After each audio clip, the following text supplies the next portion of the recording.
और अब बात करेंगे धार की भोजशाला की, जहां मेन गेट पर लगा एक पर्चा इस वक्त पूरे इलाके में भारी चर्चा और विवाद का विषय बन चुका है। इस पर्चे पर साफ तौर पर लिखा गया है, भोजशाला में गैर हिंदुओं का प्रवेश निषेध है। पर्चा भोजशाला मुक्ति यज्ञ के संयोजक गोपाल शर्मा ने रविवार को संध्या आरती के बाद गेट पर चस्पा किया था। हालांकि मामले की संवेदनशीलता को देखते हुए एएसआई के अधिकारियों ने मुस्तैदी दिखाते हुए इस पर्चे को तुरंत वहां से हटा दिया। इस पर गोपाल शर्मा का यह कहना है कि जब हाई कोर्ट के आदेश के बाद हिंदुओं को प्रवेश दिया जा रहा है तो वहां गैर हिंदुओं का क्या काम है। उन्होंने कहा कि अब तिलक लगाकर भगवा धारण करके ही भोजशाला में प्रवेश मिलेगा।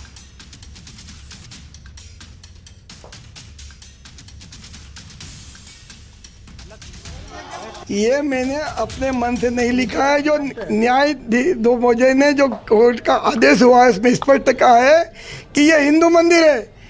अब गैर समाज इसके अंदर आकर के किसी भी प्रकार की धार्मिक गतिविधि नहीं कर सकता, निकलेंगे नहीं कर सकता, प्रवेश भी नहीं कर सकता। वो आएगा तो हिंदू पद्धति से आएगा। जिस प्रकार कोई हिंदू जब किसी अन्य धर्म वाले पे जाता है तो उनकी वहाँ का प्रोटोकॉल का पालन करता है। अगर वह गैर हिंदू अगर इस मंदिर में मध्य प्रदेश कांग्रेस में अब मिशन राज्यसभा को लेकर सियासी हलचल तेज हो गई है। कांग्रेस हाईकमान राज्यसभा के लिए नए चेहरे की तलाश में जुट गया है, क्योंकि मध्य प्रदेश से कांग्रेस सांसद दिग्विजय सिंह का कार्यकाल जून 2026 तक खत्म हो रहा है। जानकारी के मुताबिक कमलनाथ, जीतू पटवारी, शोभा ओझा, अरुण यादव और मीनाक्षी नटराजन के नामों पर मंथन चल रहा है। जानकारों का मानना है जातीय समीकरण, युवा नेतृत्व, 2028 विधानसभा चुनाव की रणनीति को ध्यान में रखकर यह फैसला लिया जा सकता है। एमपी कांग्रेस में अब मिशन राज्यसभा को लेकर सियासी हलचल तेज हो गई है। कांग्रेस हाईकमान राज्यसभा के लिए नए चेहरे की तलाश में जुट गया है, क्योंकि मध्य प्रदेश से कांग्रेस सांसद दिग्विजय सिंह का कार्यकाल जून 2026 में खत्म हो रहा है। दिग्विजय सिंह पहले ही राज्यसभा जाने से मना कर चुके हैं। मध्य प्रदेश से जो सीट है वो सीट में मौजूदा सांसद हैं दिग्विजय सिंह। हालांकि उन्होंने पहले ही घोषणा कर दी थी कि वो वापस दोबारा राज्यसभा नहीं आएंगे। दिग्विजय सिंह ने चुनाव लड़ने से मना कर दिया है, तो ऐसे में राज्यसभा के लिए कई नामों पर चर्चा की जा रही है। कई फेस ऐसे हैं जो खुद को राज्यसभा के लिए दावेदार बता रहे हैं। कई नामों की चर्चा है, लेकिन कमलनाथ खुद को दावेदारों की लिस्ट में सबसे आगे बता रहे हैं। वहीं जीतू पटवारी का नाम भी चर्चा में है। अभी जीतू पटवारी एमपी कांग्रेस के अध्यक्ष भी हैं। उधर कांग्रेस के वरिष्ठ नेता अरुण यादव का नाम भी चर्चा में है। महिला फेस के तौर पर शोभा ओझा और मीनाक्षी नटराजन का नाम भी राज्यसभा की रेस में बताया जा रहा है। हाल ही में कमलनाथ ने दिल्ली में आलाकमान से मुलाकात की थी, जिसके बाद कयास ये लगाए जा रहे हैं कि कमलनाथ को राज्यसभा का टिकट मिल सकता है। नाम की अगर बात करें तो सूत्र बता रहे हैं कि पिछले दिनों कमलनाथ ने आलाकमान से मुलाकात की थी। उनकी मुलाकात सीपीपी चेयरपर्सन सोनिया गांधी से हुई थी और कांग्रेस अध्यक्ष मल्लिकार्जुन खड़गे से भी वो मिले थे। ये बताया जा रहा है कि वो भी चाहते हैं कि उनको राज्यसभा भेजा जाए। अन्य नाम की अगर चर्चा करें तो ऐसे में वहाँ से मीनाक्षी नटराजन भी हैं जो दावेदारी कर रही हैं। जो प्रदेश अध्यक्ष जीतू पटवारी हैं वो भी राज्यसभा आना चाहते हैं। अरुण यादव हैं जो कि पहले अध्यक्ष वहाँ से रहे हैं, और शोभा ओझा जो कि महिला कोटे से पहले महिला कांग्रेस की अध्यक्ष भी रही हैं। एमपी में कांग्रेस के राज्यसभा उम्मीदवारों को लेकर सियासत शुरू हो गई है। बीजेपी ने कांग्रेस पर निशाना साधा है। बीजेपी का आरोप है कि हर कोई टिकट की दौड़ में है। उधर कांग्रेस ने बीजेपी के आरोप पर पलटवार किया है।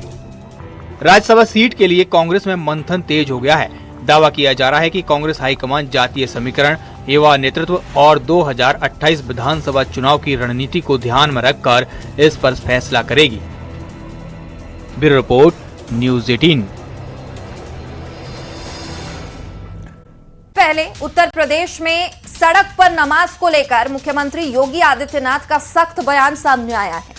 एक कार्यक्रम के दौरान सीएम योगी ने यह साफ कहा है कि उत्तर प्रदेश में सड़कों पर नमाज की इजाजत नहीं दी जाएगी। उन्होंने कहा कि सड़कें आवागमन के लिए होती है, किसी भी व्यक्ति को उन्हें रोकने या सार्वजनिक रास्तों पर धार्मिक आयोजन करने का अधिकार नहीं है। सीएम योगी ने कहा कोई भी चौराहे पर आकर तमाशा नहीं बना सकता। उन्होंने कहा कि धार्मिक कार्यक्रमों के लिए निर्धारित स्थल है और वहीं पर आयोजन होने चाहिए। ज्यादा लोग हैं तो नमाज शिफ्ट में पढ़िए। योगी ने कहा कि अगर नहीं मानेंगे तो दूसरा तरीका अपनाएंगे, प्यार से मानेंगे तो ठीक है, बाकी दूसरा तरीका तो है ही। मुझसे पूछते हैं साहब आपके यहाँ यूपी में क्या सड़कों पे सचमुच नमाज नहीं होती? मैं कहता हूं कतई नहीं होती है, आप जाके देख लो, नहीं होती है। अरे सड़कें चलने के लिए है या कोई भी व्यक्ति आकर के चौराहे पे आके तमाशा बना देगा? क्या अधिकार है उसको सड़क रोकने का? आवागमन बाधित करने का कौन सा अधिकार है? जहां उसका स्थल होगा वहां जाके करें। उन लोगों ने मुझसे कहा साहब कैसे होगा, हमारी संख्या ज्यादा है।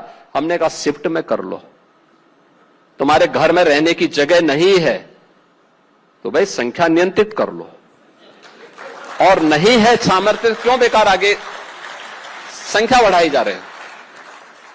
और ये चाहिए आपको कि अगर आपको सिस्टम के साथ रहना है तो याद करना, हम उन नियम और कानून को मानना शुरू करें। कानून का राज होगा, कानून के राज को सबको समान रूप से लागू करेंगे। पश्चिम बंगाल की शुभेंदु सरकार ने अपनी दूसरी कैबिनेट की बैठक में 5 अहम फैसलों पर मुहर लगाई। अन्नपूर्णा योजना को मंजूरी दे दी गई, जिसमें महिलाओं को हर महीने 3,000 रुपए दिए जाएंगे। महिलाओं को बस में फ्री सफर का फैसला लिया गया है। 1 जून से सरकारी बसों में महिलाएं फ्री में सफर कर सकेंगी। बंगाल सरकार ने अपने कर्मचारियों, संबद्ध वैधानिक निकायों, शैक्षणिक संस्थानों के लिए 7वें राज्य वेतन आयोग के गठन को मंजूरी दे दी है। और धार्मिक वर्गीकरण पर आधारित कल्याणकारी योजनाएं अगले महीने से बंद की जा रही है। राज्य में ओबीसी आरक्षण की पात्रता और विसंगतियों की जांच के लिए एक उच्च स्तरीय जांच पैनल का गठन किया जाएगा।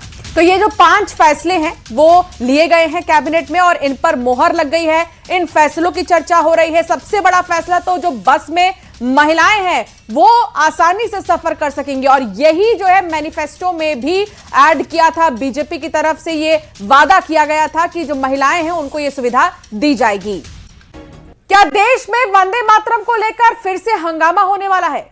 ये सवाल इसलिए क्योंकि बंगाल की नई सरकार ने भी प्रदेश में वंदे मातरम गाना अनिवार्य कर दिया। पश्चिम बंगाल की शुभेंदु सरकार के आदेश के बाद राज्य के सभी सरकारी और सरकारी सहायता प्राप्त स्कूलों में मॉर्निंग असेंबली के दौरान आज से वंदे मातरम गाना अनिवार्य कर दिया गया है।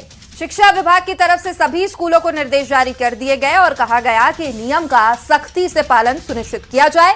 वहीं कुछ जगहों पर मॉनिटरिंग के लिए वीडियो रिकॉर्डिंग रखने की भी बात सामने आई है। सरकार का यह मानना है कि इससे छात्रों में देशभक्ति, अनुशासन, राष्ट्रीय एकता की भावना मजबूत होगी। इससे पहले स्कूलों में सिर्फ जनगण मन गाया जाता था, लेकिन अब वंदे मातरम को भी प्रार्थना का हिस्सा बनाया जाएगा।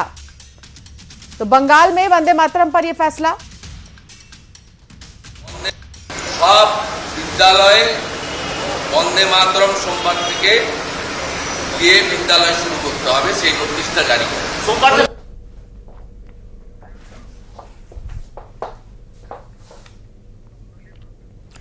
तो ऑल इंडिया इमाम एसोसिएशन के अध्यक्ष मौलाना साजिद रशीदी ने भी वंदे मातरम गाने को लेकर आपत्ति जताई है। बता दें कि मौलाना साजिद रशीदी का कहना यह है कि वंदे मातरम शुरू से ही विवादों का विषय रहा है। आजादी की लड़ाई के वक्त 6 पंक्तियों को हटाया गया था, जिन पर ऐतराज था, और अब सरकार ने उसे फिर से जारी कर दिया। इसकी आखिरी पंक्तियां इस्लाम के विरुद्ध है, इसीलिए वंदे मातरम के समय खड़े हो जाएं, लेकिन इसे गाएं नहीं, क्योंकि ये इस्लाम की आस्था के विपरीत है।